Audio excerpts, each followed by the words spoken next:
Hi, I'm Richard Morris from Canberra, Australia. In 2014, I was very sick with complications from type 2 diabetes. After taking the dietary advice of the Australian Diabetes Association, I became more diabetic. Oh!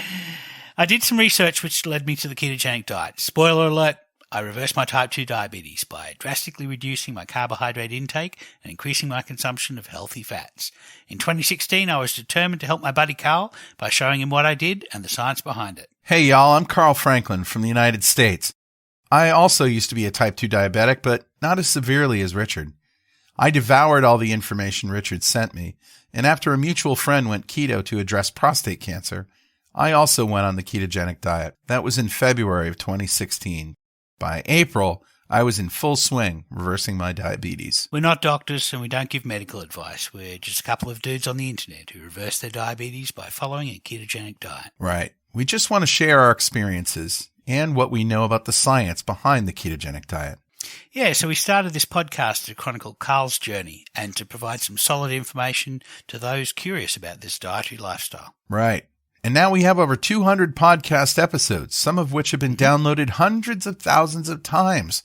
And after failing miserably on Facebook, oh yeah, we gave that a Viking funeral and moved our online community to the ketogenic forums, where tens of thousands of people now share their experiences.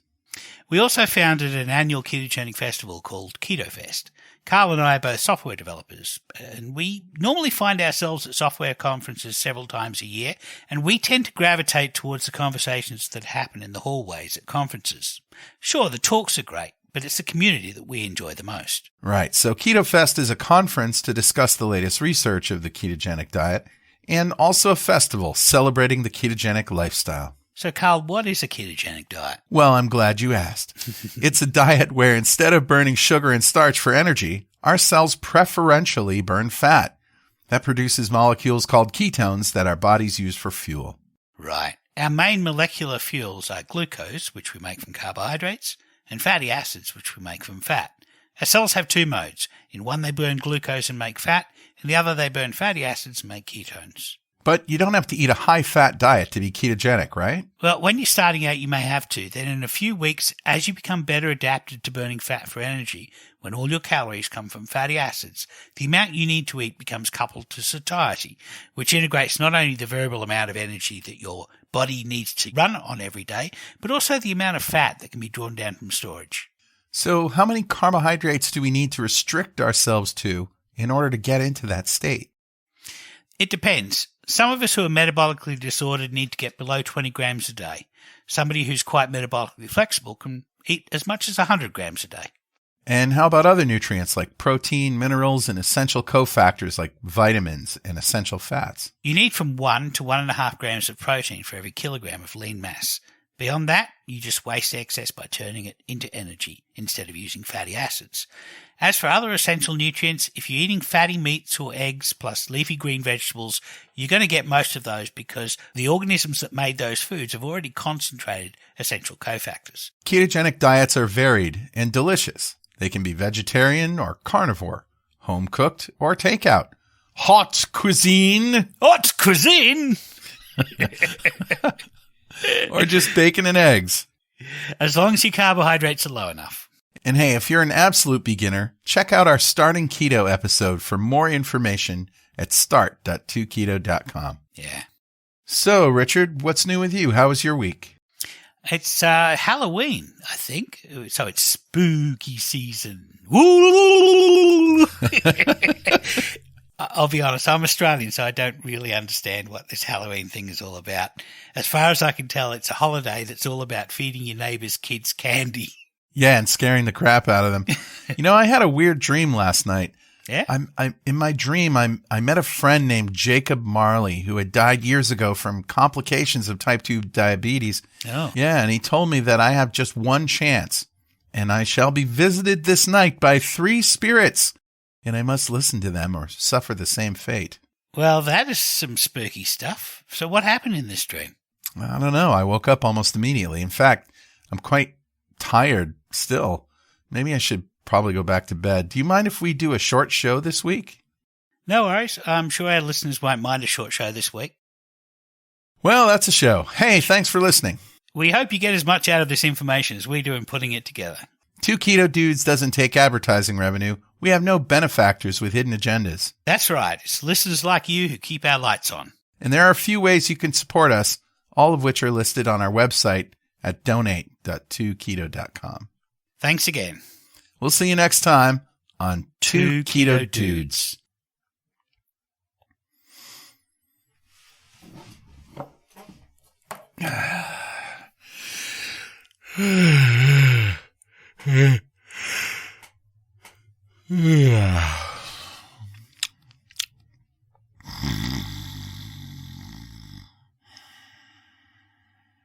Awake, Carl Franklin! Richard, you're still here? It's over. Go home. Go. I need some sleep. I'm not Richard. I'm the ghost of diabetes past. What is the scene I see before me? That's me, but I'm a lot younger. Yes, you're in your mid-20s. So, how do you feel? I feel awesome. Awesome and hungry, but mostly awesome. And I'm so thin. Well, a lot thinner than I have been in decades. Yes, but inside your body, you are slowly becoming diabetic. Oh. On the outside, it just looks like you might be getting a little fat. But you have hollow legs. You can eat and only gain a little weight. Oh, look. Looks like I'm visiting my doctor. Uh-oh. She's got her about to lecture Carl face on. Yes, your doctor sees it. She doesn't see that you're diabetic, of course. She doesn't even see that your blood glucose is a little high. It's still in the normal non-diabetic range, maybe a little into the pre-diabetic range, but definitely not diabetic. What she notices is you've become a little heavier, just dipping into a little overweight BMI, and you've slightly higher triglycerides in your blood, but she discounts that because you're getting a little fat. So the fat in your blood is a sign to her that you're eating too much fat. Pound for pound, fat has twice the calories of other macronutrients. So that explains why you're gaining weight, right? It's all about the calories in. Your doctor doesn't think of diabetes. She tells you to eat less fat to work on the calories in and do some exercise to work on the calories out, and that will get your weight under control. Oh, look, time for a little post-lecture snacky snack. Oh, what is that I'm eating? It looks like a donut from a box of freshly baked glazed donuts. Strange. When I eat that donut, I get more and more hungry. Let's go inside your body to look at what your pancreas is doing. It's tasting all of the molecules from the food that you're eating. That Krispy Kreme that you ate a decade ago contains around 200 kilocalories, of which 2 grams were amino acids, 11 grams were fatty acids, and 23 were glucose. Your pancreas is tasting that, and when it sees glucose, it releases some insulin. Whoa, that's not some. That was a lot of insulin it just released. Don't worry, if you have just one donut, then that insulin will tell your cells to suck down the glucose and use it for energy, and then your insulin will drop again. Yeah, but it looks like I didn't have just one. I'm eating another one. Don't worry, if you have just 2, then that insulin will tell your cells to suck down the glucose and use it for energy. And if there's any glucose in excess, you'll turn that into fat, and you can use that later. Well, I might have just had 3. Well, you have lots of capacity to store fatty acids for later, so you should be right. Let's look at where that glucose is going. The greatest sink for glucose is your muscle cells. Let's look at one of those. See, it has a receptor for insulin, and when it senses insulin, it does 2 things. It switches off burning fatty acids, and it moves a glucose dump truck called GLUT4 to fuse with the cell's outer membrane to load up some of that glucose from your blood. Your cells take up that glucose, so the level in your blood drops, and then your pancreas stops tasting glucose and it stops making insulin. As soon as your insulin drops, those cells that were burning glucose can go back to burning fatty acids for energy. Oh, no. I'm finishing off the box. I guess I don't want them to go stale. Damn it, Carl. Okay, I think now we may have a problem. In those dozen donuts we just ate, 2,400 kilocalories. That's about how much energy we'll burn in a day. But the calories really aren't the problem. We also made a lot of insulin. And that's one thing that differentiates people with metabolic disease from normal people, is that when we make insulin, we make more for longer. A normal person challenged by a donut makes a surge of insulin. After an hour or 2, it's back down to normal.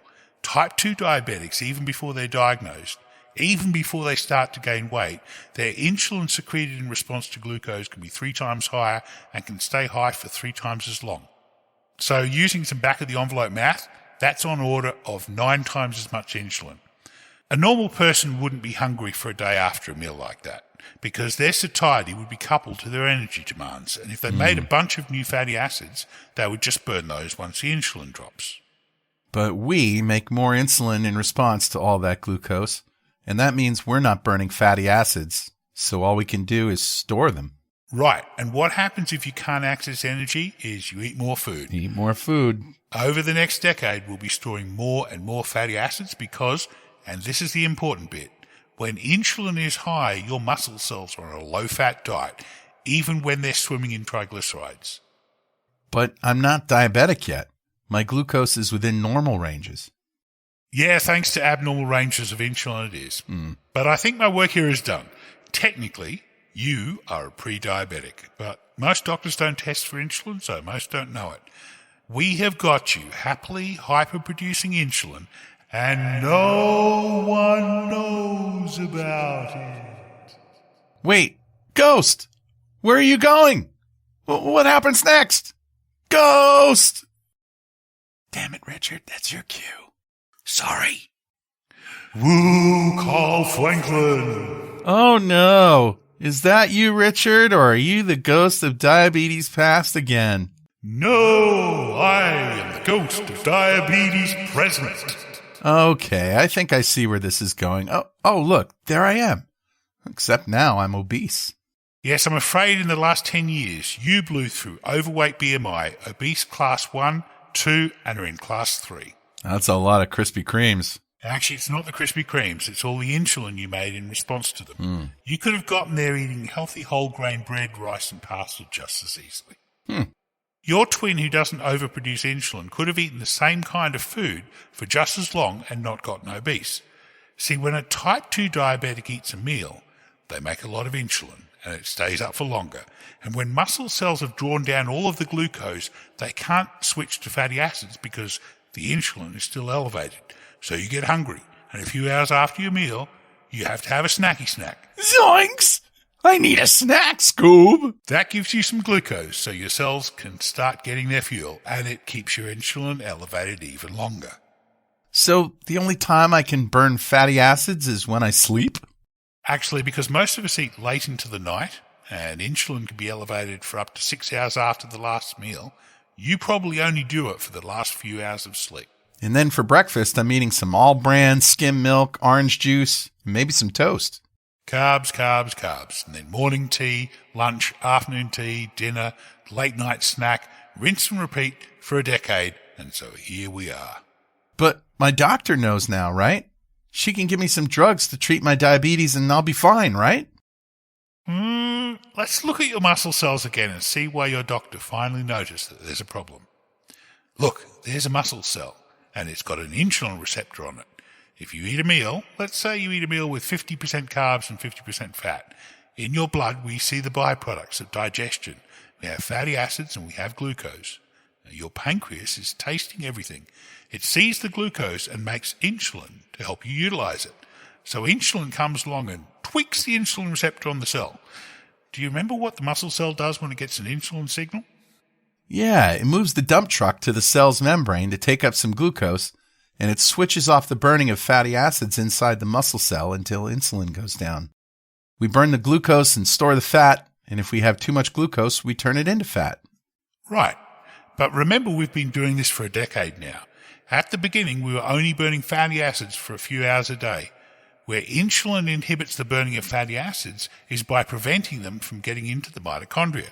So when insulin goes up, you're still importing new fatty acids into the cell. You're still making new fatty acids in the cell, but you can't get them into the mitochondrial furnace to be turned into energy. So when we're inhibited from burning fatty acids, some can build up in our cells as lipid droplets. Is that why we get fat?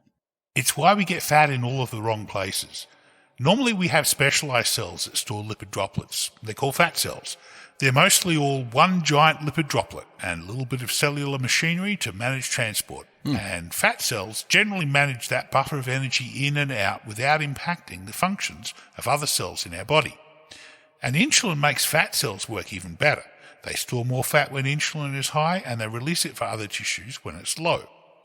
But what happens when you switch off fat burning in muscle cells is that they also start storing little lipid droplets. So in our muscle cell that we use to draw down glucose, we made a little lipid droplet as insulin turned off the ability to get those fatty acids into the furnace to be burned. Those lipid droplets require fusion proteins that the glucose dump truck also uses. So as we have more and bigger lipid droplets, that makes it just a little bit harder to back up the dump truck to import glucose. That is insulin resistance to glucose clearance. To lower glucose once we've become insulin resistant, our pancreas needs to make more insulin, and that stomps harder on the burning of fatty acids, which results in more and bigger lipid droplets, making the insulin resistance worse. Over time, eventually, we are making lots of insulin, and only a trickle of glucose can get carried by those dump trucks because lipid droplets are stealing all of their fusion proteins. Is that what my doctor saw? My glucose transporters becoming less responsive to insulin and now glucose remaining elevated for hours after a meal? And she has just noticed that I might be starting to become diabetic? You got it. Eventually, glucose is elevated all the time because only a trickle is getting into cells, even with a boatload of insulin. And with so much insulin, those cells aren't getting many fatty acids either, so they have no energy despite apparently swimming in energy molecules. Well, I think my work here is done. Everyone can see the problem, and everyone thinks it's because you're eating too much and not exercising. But at least your doctor can start giving you drugs. Ghost? Ghost? Whoa, Carl Franklin. Let me guess. The ghost of diabetes future? Why, yes. How are you feeling, Carl? Tired. And I ache everywhere. And there's something weird. I can't see my feet. Yes, that would be the diabetic retinopathy. It's normal. All that chronically elevated insulin affects your blood vessel walls. Blood vessels become hardened and fibrous and non-perfusive. That is especially dangerous in the delicate capillaries that support your retina.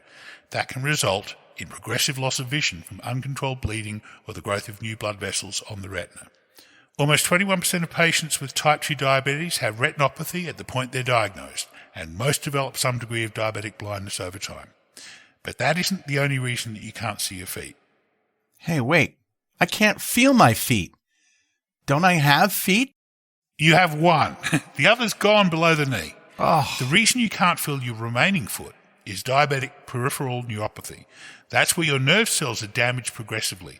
It begins with a little tingling in your fingertips and toes, then a burning, and then a numbness. And that creeps up your limbs until you cannot feel anything below your knees or elbows. That's caused by a loss of peripheral blood supply, as the smaller vessels like capillaries harden and become unable to support the tissue in your periphery, including nerves. Your body is slowly running out of cellular resources from the outside in. And that damage to small blood vessels doesn't just affect nerves. It affects your ability to mount a robust immune response. So infections in the finger and toes of type 2 diabetics is the most common reason for lower extremity amputation, as the limbs are removed to save the patient dying from gangrene. Diabetic neuropathy happens to almost half of all type 2 diabetics with enough exposure to high insulin and high glucose. Well, that sucks. But there is some good news. I have a 50-50 chance, right? So you're saying I have a chance, right?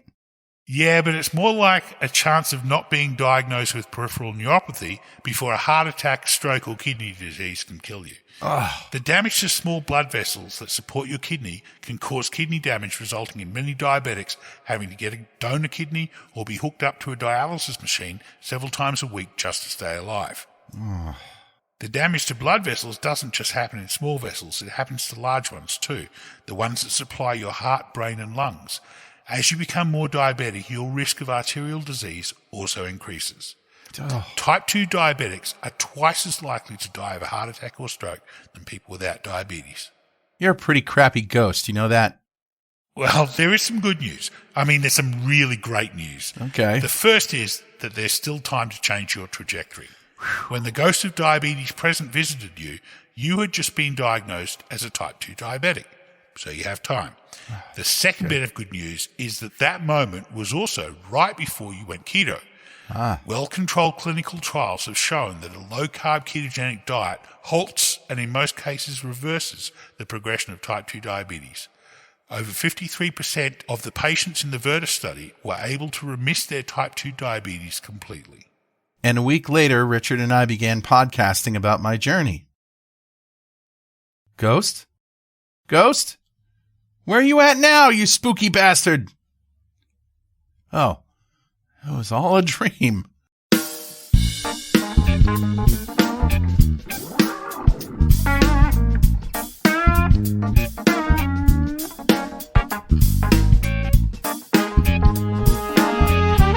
Hi, I'm Richard Morris from Canberra, Australia. In 2014, I was very sick with complications from type 2 diabetes.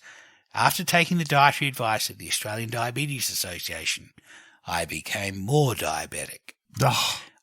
I did some research which led me to the ketogenic diet.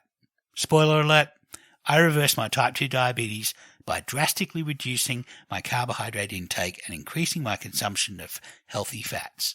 In 2016, I was determined to help my buddy Carl by showing him what I did and the science behind it.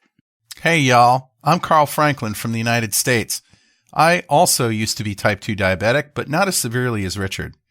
I devoured all the information Richard sent me, and after a mutual friend went keto to address prostate cancer, I also went on the ketogenic diet. That was in February of 2016. By April, I was in full swing reversing my diabetes. Keep calm and keto on, Carl. Keep calm and keto on, Richard. And we'll see you next time on Two Keto Dudes.